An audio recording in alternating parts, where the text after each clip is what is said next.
기도의 창 열기라는 제목으로 우리 다니엘서 우리가 읽은 본문과 함께 전체적인 내용을 가지고 이렇게 나누고 또 기도하기를 원합니다.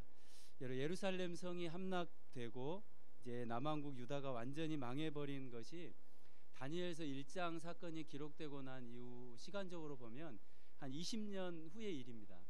그러니까 지금 다니엘이 바벨론의 포로로 끌려갈 당시 유다는 아직 망하지는 않았지만 이미 국권을 잃은 상태고 사실 바벨론의 속국이나 다름없는 거죠. 그리고 유다의 왕은 바벨론의 꼭두각시에 불과했고 또 나라의 많은 인재들이 바벨론으로 끌려갔기 때문에 유다의 왕권은 약할 대로 약해져 있는 상황입니다. 여러분, 바벨론이 유다의 인재들을 끌고 간 이유가 뭘까요? 그것은 바벨론의 방식대로 그들을 가르치고 그들을 세워서 자신들이 다스리는 그 식민지를 효과적으로 통치하기 위해서 그들을 데리고 간 겁니다. 다니엘도 그렇게 끌려간 사람들 중에 한 사람이었거든요. 그런데 여러분, 느부갓네살 왕이 당시에 끌려온 그 인재들을 어떻게 먹입니까? 그냥 일반 음식을 먹이지 않고 왕이 먹는 그 산의 진미, 이것으로 사람들을 먹입니다. 그리고 키우죠.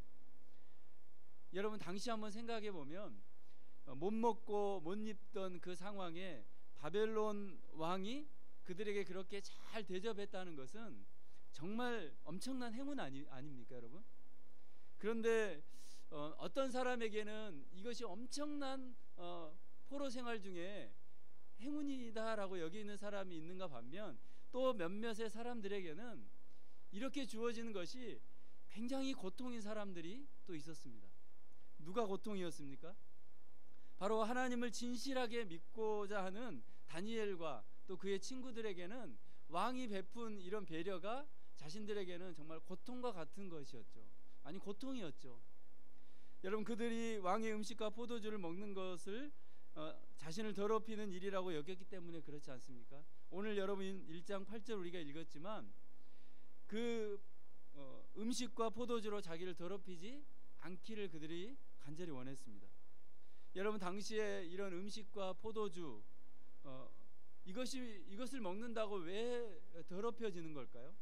그것은 다른 이유가 있는 것이 아니라 바로 이런 음식들이 당시 이방인들에게 제사를 드린 후의 음식이거나 아니면 여러분 율법에 그 가증한 것들, 즉 하나님께서 가증하다라고 여긴 그 동물들을 잡아서 음식을 만들었기 때문에 이 다니엘과 그의 친구들은 이 음식을 입에 댈 수가 없었던 거죠.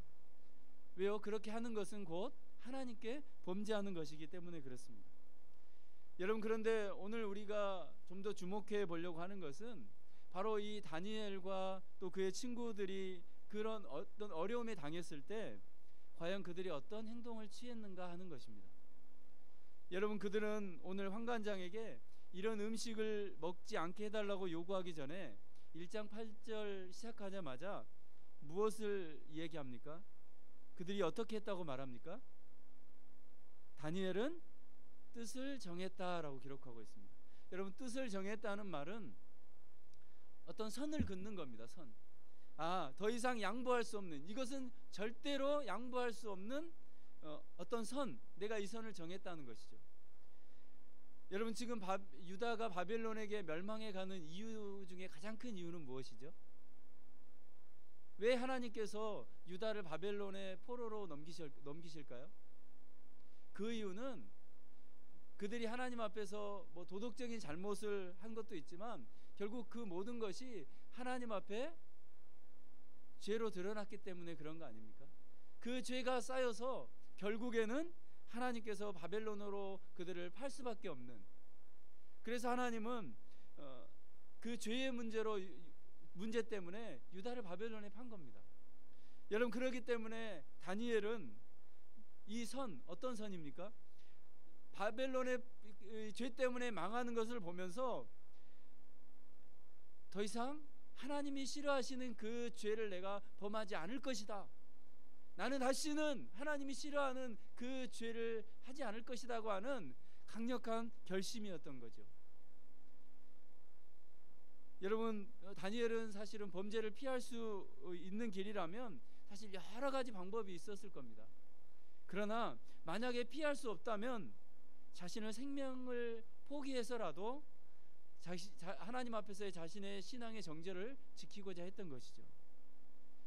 여러분, 다니엘은 유다에서 끌려온 포로에 불과했지만 나중에 그가 어떤 위치에 올라갑니까? 바벨론의 최고의 관직계까지 올라가지 않습니까? 그리고 그 관직에 올라가자 많은 사람들의 질투의 대상이 되기도 합니다. 그는 정말 모든 부를 가지고 또 누가 봐도 높은 지위에 올라갑니다. 성공한 사람입니다. 포로 중에 이렇게 성공한 사람이 있습니까? 그는 정말 성공한 포로입니다. 그런데 성경은 기록하기를 그가 총리가 돼서 성공했다라고 말하지 않습니다. 성경은 그를 하나님의 사람으로 기록하고 있습니다. 여러분, 다니엘은 그런 바쁘고 분주한 가운데서도 흔들림 없이 그의 신앙을 견고하게 지켜갔습니다. 그가 젊었을 때뿐만 아니라 나이가 들어서도 그것을 계속해서 지켜갔습니다. 오히려 나이가 들어갈수록 그의 그 견고함은 더해졌습니다. 여러분, 그렇게 다니엘이 견고하게 설 수 있었던 근본적인 이유가 무엇일까요? 그것은 다름 아닌 그가 하나님 앞에 철저하게 기도의 무릎으로 살았다는 것을 우리는 다니엘서를 통해서 알 수 있습니다. 여러분, 다니엘서 2장에 보면 느부갓네살 왕이 꾼 꿈의 해석을 놓고 많은 사람들을 부릅니다. 그런데 어느 누구도 그 꿈을 해석해내지 못합니다. 누구만이 합니까?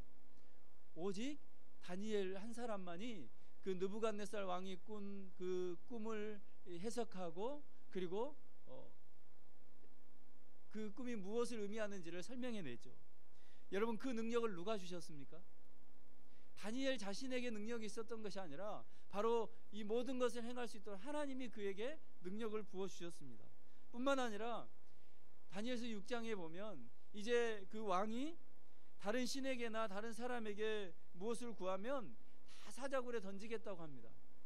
그럼에도 불구하고 다니엘은 그것에 굴복하지 않습니다. 그래서 다니엘은 다니엘서 6장 10절에 자신의 신앙을 이렇게 고백하고 있습니다.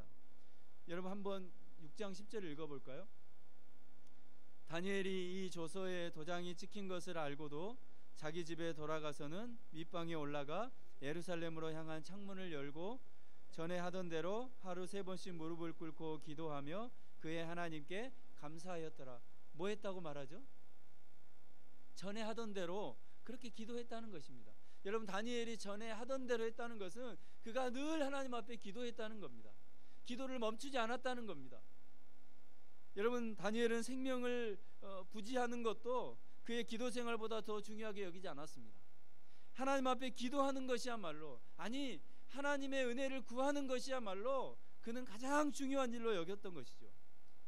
여러분, 그래서 다니엘은 나중에 이제 9장 2절에 보면 하나님께서 예레미야 선지자에게 이 이스라엘의 포로 생활이 70년 만에 끝날 것이라고 하는 것을 알려주셨는데 그 사실을 다니엘이 또한 깨닫게 됩니다. 여러분, 이 다니엘이 그것을 깨달은 지가요, 포로로 끌려온 지 한 30년에서 40년 정도 지난 후였습니다. 여러분, 한 30년이나 40년 정도 지나면 사람의 기억이 어떻게 됩니까? 점점점 희미해지지 않습니까? 뭔가 기억은 나지만, 뭔가 했던 어떤 것들이 생각이 나지만 점점 희미해져 버립니다. 그리고 어떻게 했는지 다 잊어버리죠. 여러분, 그 정도의 시간이 지났다는 것은 어쩌면 다니엘에게도 그 조국에 대한 기억, 또 하나님 앞에서 정말 예배했던 기억, 그리고 그 모든 기억들이 점점 희미해져 갈 때입니다. 아니, 어쩌면 희망조차 남지 않았겠습니까? 아무 희망도 기대할 수 없는 그런 시간이 흘러간 것이죠. 바로 그때 하나님께서는요, 그 다니엘에게 그 포로의 시대가 언젠가 끝날 것이다. 그때가 되면 포로의 시대가 끝나고 이제 진짜 하나님께서 너희들을 들어서 사용하실 것이다. 그리고 마지막 날에 내가 하는 일을 너희는 볼 것이다. 하나님이 마지막 날에 어떻게 그들을 사용하실 것인가, 역사가 어떻게 이루어질 것인가를 다니엘에게 보여주시는 것이죠. 여러분, 다니엘은 시간이 갈수록 그의 모든 것이 약해지고 희미해지지만, 그러나 하나님을 향한, 하나님의 나라를 바라보는, 아니 하나님의 행하신 일을 바라보는 믿음의 눈은 결코 약해지지 않았다는 것입니다. 왜 그랬습니까? 바로 그가 하나님 앞에 늘 깨어서 기도했기 때문에 그렇습니다. 여러분, 이처럼 다니엘은 일평생 그의 뜻을 하나님 앞에 결단하며 그것을 유지하며 살았습니다. 하나님께서 기뻐하신 뜻을 그는 행하며 그것을 지키며 살았다는 것이죠. 믿음의 문제와 자신의 삶의 문제가 충돌할 때는 과감하게 그 삶의 문제를 다 내려놓는 한이 있어도 그 믿음의 문제를 결코 버리지 않았다는 것입니다. 여러분, 사실 다니엘은 그가 하나님 앞에서 믿음을 지키기 위해 결단했지만 스스로의 힘으로 지켜낼 수 있었을까요? 다니엘도 우리와 똑같은 사람 아닙니까? 다니엘도 비록 결단하고 뭔가를 열심히 하지만, 그런데 자신의 힘으로는 도저히 지켜낼 수가 없는 것입니다. 그래서 다니엘은 뭐 했을까요? 계속해서 하나님의 은혜를 구할 수밖에 없는 것이죠. 그냥 습관처럼 한 기도가 아니라 그는 철저하게 하나님의 도우심을 구한 것이죠. 계속해서 하나님의 은혜에 붙들리기 위해서, 아니 하나님께서 그렇게 이끌어 가시기를 하나님 앞에 내어드린 것이죠. 그렇기 때문에 다니엘을 통해서 하나님의 능력을 보이신 겁니다. 아니 하나님께서 그 다니엘을 사용하신 것이죠. 여러분, 여기 계신 분들은 다 자전거를 아마 처음 배우실 때 기억이 나실 겁니다. 자전거를 처음 여러분 탔을 때 어땠습니까? 그냥 처음부터 누가 아무도 붙잡아 주지 않은 상태에서 자전거를 타셨습니까? 뒤에서 누가 붙잡아 주셨죠? 아니면 보조바퀴가 있는 자전거를 탄다든지, 그래서 균형을 잡고 뭔가 익숙해질 때까지 열심히 또 넘어지고 또 넘어지고 연습합니다. 최근에 저희 딸이 자전거를 연습하더라고요. 그래서 제가 아빠 뒤에서 잡아줘, 그래서 잡아줬거든요. 그래서 어느 순간 어떻게 했을까요? 가다가 붙잡지 않았습니다. 그래서 몇 번을 넘어지더라고요. 그렇게 연습을 하고 또 하더니 제가 어제 깜짝 놀랐어요. 친구들하고 자전거를, 제가 차를 타고 이제 가고 있는데 자전거를 타고 있더라고요. 그런데 깜짝 놀랄 정도로 정말 능숙하게 타는 거예요. 길에서 막 달려가는 거예요. 속으로 막 넘어지지 않을까? 그런 생각이 들었거든요. 근데 정말 잘 타더라고요. 언제 저렇게 늘었을까? 여러분, 자전거나 아니면 우리가 하는 어떤 일들은 우리가 열심히 연습하고 시간이 가면 어떻습니까? 좀 익숙해지지 않습니까? 우리가 열심히 노력한 만큼 익숙해집니다. 능숙해집니다. 그런데 여러분, 신앙생활 가운데 능숙해지지 않는 것이 있지 않습니까? 해도 되지 않는 거, 잘 안 되는 것이 있어요. 이게 뭐냐면 기도 아닙니까? 기도는 뭔가 열심히 노력한다고 쉽게 되지 않습니다. 여러분, 그래서 그런 기도의 능력은 어떤 사람의 능력에게서 나오는 것이 아니라 결국은 기도는 하나님으로부터 나오는 것이에요. 여러분, 인정하십니까? 여러분, 기도를 하고 싶다고 해서 되는 것도 아닙니다. 여러분, 다니엘이 그렇게 계속 하나님 앞에 붙들려 기도할 수 있었던 이유는 그가 하나님 앞에 붙들리고자 하는 그 간절함이 있었어요. 하나님, 저 좀 붙잡아 주세요. 하나님, 저를 붙잡아 주세요 라고 하는 그 간절함, 그리고 그 안에서 몸부림쳤던 거예요. 다니엘은 그냥 기도만 하고 끝난 것이 아니라 정말 그 무릎을 꿇고 정말 하나님 앞에 매달리는 기도의 생활을 실제로 했기 때문에 그는 바로 그 기도의 능력을 경험한 것이죠. 여러분, 우리는 매 순간마다 우리의 기도가 열리기 위해서, 우리의 기도가 정말 하나님 앞에 이렇게 다니엘과 같은 기도가 되기 위해서는요, 그만큼 정말 하나님 앞에서 몸부림이 있어야 하는 것이죠. 여러분, 저는 오늘 다 기도하러 오시지 않았습니까? 다니엘처럼 뜻을 세우는 밤 되길 원합니다. 여러분, 기도의 뜻을 다시 세우는 밤 되기 원합니다. 그래서 우리가 정말 무엇이 먼저인가, 아니 도저히 양보할 수 없는 것이 내게 무엇인가, 그것을 다시 찾는 밤 되길 원합니다. 그래서 하나님, 그냥 습관과 같은 기도라기보다 정말 하나님께 붙들려서 기도하는 밤 되기 원합니다. 나의 기도, 무너졌던 나의 기도가 정말 다니엘과 같이 다시 회복되기를 원합니다. 그래서 정말 하나님의 능력을 경험하고 하나님께서 붙들어 주심을 경험하고 하나님의 일하심을 기도 가운데 정말 경험하는 그런 기도의 삶을 살게 해 주시옵소서. 다시 한번 우리가 이 밤에 하나님 앞에 기도하겠다고 하는 기도의 뜻을 정하는 그런 우리의 밤이 되기를 원합니다. 하나님은 우리의 그런 결단과 각오를 기뻐하실 줄 믿습니다. 여러분, 다니엘은 그렇게 하나님께 뜻을 정하고 그렇게 매달린 거예요. 여러분, 그런데 중요한 것이 있는데요. 다니엘이 그렇게 뜻을 정하고 기도했지만 다니엘 주변의 상황은 어떻게 변했을까요? 다니엘이 원하는 대로 뭔가 막 한꺼번에 확 변했습니까? 사실 다니엘이 그렇게 기도는 했지만 다니엘의 주변의 상황을 보면 여전히 그렇게 기도한 만큼 변한 것처럼 보이진 않습니다. 그런데 다니엘은 그것을 결코 포기하지 않았어요. 그에게는 정말 하나님 앞에 서겠다고 하는 고집이 있었어요. 그리고 단호함이 있었습니다. 여러분, 우리의 결단은 어떻습니까? 며칠이나 갑니까? 여러분, 결단하는 거 여러분 오래 갑니까? 연초에 여러분 한번 생각해 보실까요? 연초에 여러분 세운 계획 어떻습니까? 잘 이루고 계신가요? 성격은 지금 몇 독은 했어야 되고, 그죠? 뭔가 우리가 결단한 것들이 많이 있었을 거예요. 그런데 그 결단이 어떻습니까? 얼마나 지키기 어려운지요. 우리가 결단은 하지만 이걸 쉽게 지켜내는 게 진짜 어렵습니다. 뜻을 세우고 사는 거 고달픕니다. 더군다나 세상 사람들에게는 없는, 어쩌면 믿음의 결단을 하는 우리에게는요, 엄청난 고통이 있고 또 때로는 불편함이 있고 힘든 게 있어요. 그런데 어떻습니까? 하나님께서 기뻐하시는 그 삶을 살아가기 위해서는 우리에게 때로는 우리 자신을 희생하는 그 희생도 필요하지 않습니까? 그거 없이 되는 것이 없지 않습니까? 여러분, 다니엘은 이방 그 땅에서 자신의 신세만을 한탄하며 살지 않았습니다. 어떤 사고에 사로잡혀 충동적인 삶을 살지도 않았어요.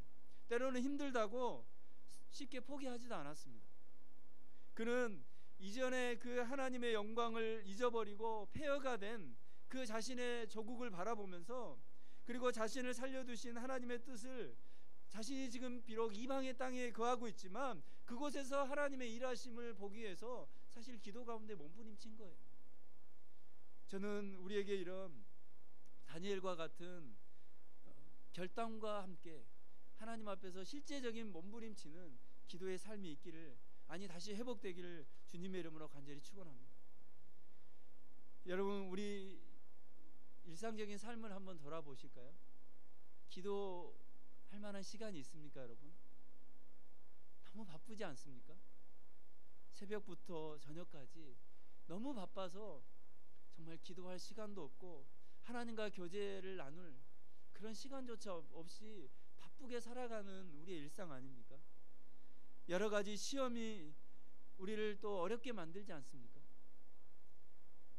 그래서 너무나 힘들고 또 정말 조급하지 않습니까? 그런데 여러분, 가만히 생각해 보면 세상은 언제나 그렇지 않았습니까? 지금만이 아니라 전에도 그랬고 지금도 그렇고 아마 그런 문제는 앞으로도 있을 겁니다. 여러분, 기도하도록 결코 도와주는 것은 없습니다. 기도하도록 우리를 이끌어주는 좋은 환경이 또 주어지지도 않습니다. 어려울 때는 우리는 어려워서 기도를 못하고, 또 상황이 편안할 때는 편안해서 또 기도하지 못합니다. 내가 상황이 좀 나아지면 얼마든지 기도할 수 있을 텐데, 내가 상황이 좀 나아지면 이거 할 수 있을 텐데. 여러분, 그런데 상황이 좀 나아졌을 때 우리는 어땠죠? 오히려 또 다른 헛된 곳에 우리가 시간을 낭비하지 않았습니까? 여러분, 다니엘은 평안할 때 기도했습니다. 이방의 나라에서 부를 누리고 또 어떤 능력을 가졌을 때도 그는 한결같은 마음으로 기도했습니다. 그런가 하면 위기에 처했을 때도 그는 기도했습니다. 적들의 그 위협 앞에서도, 그리고 바벨론의 그 법 앞에서도 그는 기도의 창을 결코 닫지 않았습니다. 하나님을 향한 기도의 창을 항상 열어놨다는 것이죠. 여러분, 환경이 그를 기도하도록 만든 것이 아니라 다니엘이 기도한 것은 바로 하나님을 향하여 세운 거룩한 그 뜻이 바로 그를 기도하게 만들었던 것입니다. 아니, 하나님이 그를 기도하도록 이끌어 주셨던 것이죠. 저는 오늘 이 밤에 다시 한번 우리가 하나님 앞에 붙들려서 우리의 기도의 창을 열어놓기를 원합니다. 우리의 닫혀졌던 기도의 문, 그 기도의 문을 열어놓는 이 밤 되기를 원합니다. 그리고 오늘부터 다시 우리가 닫아놨던 그 기도의 창을 다니엘처럼 활짝 하나님을 향해 열어놓기를 간절히 소망합니다. 그럴 때 하나님께서 일하기 시작하는 것이죠. 여러분, 우리가 뜻을 정하고 결단하고 지키지 못한다고 하나님께서 우리를 책망하실까요? 저는 그런 하나님은 아니시라고 봅니다. 여러분, 하나님은 우리가 결심하고 비록 지키지 못할지라도 하나님은 우리를 기뻐하시는 분이세요. 우리가 또 결심하고 또 결심하고 또 여러 번 결심하는 모습을 하나님이 기뻐하십니다. 그리고 그 결심하면서 다시 기도의 창을 하나님 앞에 열려고 하는, 기도의 창을 열고 하나님 앞에 기도하는 우리들을 하나님이 기뻐하시는 것이죠. 얼마나 기뻐하실까요? 그리고 그런 연약한 우리들을 하나님은 그냥 내버려 두지 않으시고 우리를 도와주시는 분이십니다. 우리의 힘으로 불가능하다는 것을 깨닫게 되면서 우리는 더욱 절박하게 기도하게 되는 것이죠. 그것이 바로 성도된 우리들이 하나님 앞에서 갖게 되는 그 담대함 아닙니까? 여러분, 기도할 수 있다는 거야말로 담대함 아닙니까? 여러분, 하나님 앞에 우리의 그 담대함, 무엇이든지 하나님 앞에 기도하고 기도의 창을 열면 하나님께서 그 기도를 들어주시고 우리의 연약함을 아시고 우리의 연약함을 하나님께서 일으켜 주시고 하나님의 능력을 우리 가운데 드러내 주시는 그 하나님 앞에 우리가 설 수 있다는 거야말로 우리의 담대함 아닙니까? 저는 우리의 이 기도의 창이 활짝 열리고 하나님 앞에 기도하는 담대함이 회복되는 오늘 이 밤 되기를 간절히 소망합니다. 여러분, 그래서 요한일서 5장 14절과 15절에 저자는 이렇게 말합니다. 우리 함께 읽어볼까요? 그를 향하여 우리가 가진 바 담대한 것이니 그의 뜻대로 무엇을 구하면 들으심이라. 우리가 무엇이든지 구하는 바를 들으시는 줄을 안즉 우리가 그에게 구한 그것을 얻은 줄을 또한 아느니라. 아멘. 여러분, 이것이 우리의 담대함 아닙니까? 무엇이든지 구하는 바를 하나님이 들으시는 줄을 알고 또 그의 뜻대로 그것을 이루어 주시는 것을 알기 때문에 우리가 하나님 앞에 부족하지만 연약하지만 담대하게 설 수 있는 거 아닙니까? 그래서 시편 27편 1편에서 시편 기자는 그 하나님을 이렇게 고백하고 있습니다. 한번 우리의 고백으로 한번 읽어볼까요? 여호와는 나의 빛이요 나의 구원이시니 내가 누구를 두려워하리요.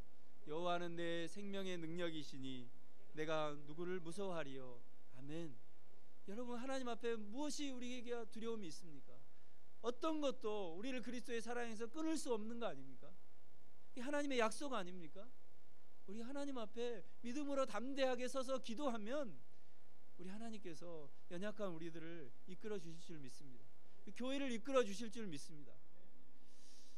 제가 월요일 날 오랜만에 이제 화요일 날 쉬어서 어머님을 좀 찾아뵀습니다. 어버이날 찾아뵙질 못해서 이제 그 첫째 딸하고 큰 딸하고 둘이만 갔어요. 둘만 가서 어머니를 이렇게 찾아뵀는데 늘 저에 대해서 이렇게 안타까워하세요. 이제 목회를 하고 있는 것에 대해서 안타까워하세요. 그래서 늘 하시는 말씀이 우리 목사님 그래요. 제가 어머니 그렇게 안 부르셔도 돼요. 그냥 편하게 부르셔도 돼요. 언제부턴가 목사가 되고 나서부터 우리 어머님이 제 이름을 안 부르세요. 우리 목사님 오셨다고. 그래서 제가 되게 부담스러워요. 근데 그날 갔는데 제가 밤에 잤는데 여러분이 너무 죄송한데 내일 새벽에 안 가도 된다 일찍 일어나지도 않아도 된다라는 마음에 제가 좀 늦게 일어나려고 작정을 했어요. 오랜만에 푹 자야 되겠다. 근데 새벽에 뭔 소리가 나더라고요. 근데 어머님이 일어나셔서 교회를 가신 거예요. 기도하러. 너무 죄송하더라고요. 아니 목사인 아들은 실컷 자고 있는데 그래서 어머니가 가셔서 기도하는 거예요. 제가 그랬어요. 어머니께 아침에 오셨길래 어머니 피곤하시면 안 가셔도 됩니다. 집에서 하시고 너무 그렇게 저 때문에 그러지 마세요. 근데 기도 안 하면 안 된대요. 너무 감사하기도 하는데 그래서 제가 한편으로 한 대 얻어맞은 느낌이었어요. 참 어머니의 기도가 뭐겠어요? 뭐 어머니의 기도가 대단한 거였겠어요? 뭐 나라와 민족을 위한 기도를 하셨겠어요? 저는 우리 어머니 그런 기도 안 하신 줄 알아요. 기도하실지도 잘 몰라요. 그냥 그 아들 한 사람 목회하고 있는 나를 위해서 기도하고 우리 가족들을 위해서 기도하지 않았겠어요? 저는 그게 너무 감사한 거예요. 그래서 내가 오늘 이렇게 서 있는 게 내가 부족하지만 그렇게 이렇게 하나님의 일을 한다고 하고 있는 것이 우리 어머니의 나를 향한 그 기도 덕분이라는 것이 너무 감사한 거예요. 그래서 제가 어머니께 너무 감사하다고 했어요. 그래서 더 잘해야 되겠다 이런 생각을 하고 돌아오는데 막 눈물이 나서 차를 타고 오는데 되게 눈물이 났어요. 그래서 더 잘해야 되겠다라는 생각을 하고 왔는데 여러분 저는 제가 저희 어머니 얘기를 해서 너무 죄송한데 저희 어머니의 한 사람의 기도가 아니고 저는 우리 앞 세대의 부모님들이 정말 이런 간절함이 있지 않았을까 생각합니다. 아마 이런 간절함으로 오늘 이곳에 앉아 계신 우리 부모님도 계실 거예요. 그 자녀들을 생각하며 또 더 나아가서는 교회를 생각하며 그 간절한 마음으로 정말 기도하셨던 그 간절함, 그 기도의 창을 닫지 않고 기도의 창을 하나님께 활짝 열어놓고 하나님의 은혜를 간절히 구했던 그 연약하지만 진실한 하나님의 사람들의 그 기도가 있었기에 어쩌면 우리가 이런 복음의 은혜를 누릴 수 있는 거 아니겠습니까? 우리가 이런 축복의 은혜를 누리는 거 아니겠습니까? 그렇다면 우리가 또 해야 될 게 뭘까요? 우리도 기도의 창을 닫지 말고 기도의 창을 활짝 열어놓고 우리를 위해서 또 교회를 위해서 또 이 민족을 위해서 또 우리의 다음 세대를 위해서 우리가 끊임없이 하나님의 은혜를 구해야 되지 않을까요? 다니엘이 했던 것처럼 오늘 이 밤에 정말 우리가 기도의 창을 다시 열었으면 좋겠습니다. 하나님 열어주십시오. 내가 이거 때문에 기도의 창을 닫고 살았습니다. 그냥 내 열심으로 그냥 뭔가 막 달려가고 있는데 기도의 창은 닫은 채 뭔가 막 열심히 달렸습니다. 그런데 하나님 다시 기도의 창을 열게 해주십시오. 내 기도의 골방을 찾게 해주시고 그래서 정말 기도의 능력, 기도 가운데 일하시는 하나님을 정말 경험하고 만날 수 있도록 저를 회복시켜 주시고 그런 은혜를 주시옵소서. 그런 간절함이 오늘 우리에게 있기를 원하고 오늘 이곳에 기도하러 오신 우리 모두가 그 기도의 창이 또 활짝 열려서 우리의 기도 가운데 그런 큰 은혜를 경험하기를 주님의 이름으로 간절히 축원합니다. 우리 이 시간 함께 찬양했으면 좋겠습니다. 여러분 주님이 기뻐하시는 게 뭘까요? 주님을 간절히 찾는 거 아닙니까? 우리 이 시간 이 찬양하면서요 다시 한번 하나님 내가 주님이 기뻐하시는 그 기도의 자리 기도의 창을 열겠습니다. 새 부대가 되겠습니다. 저를 새 부대가 되게 하여 주시고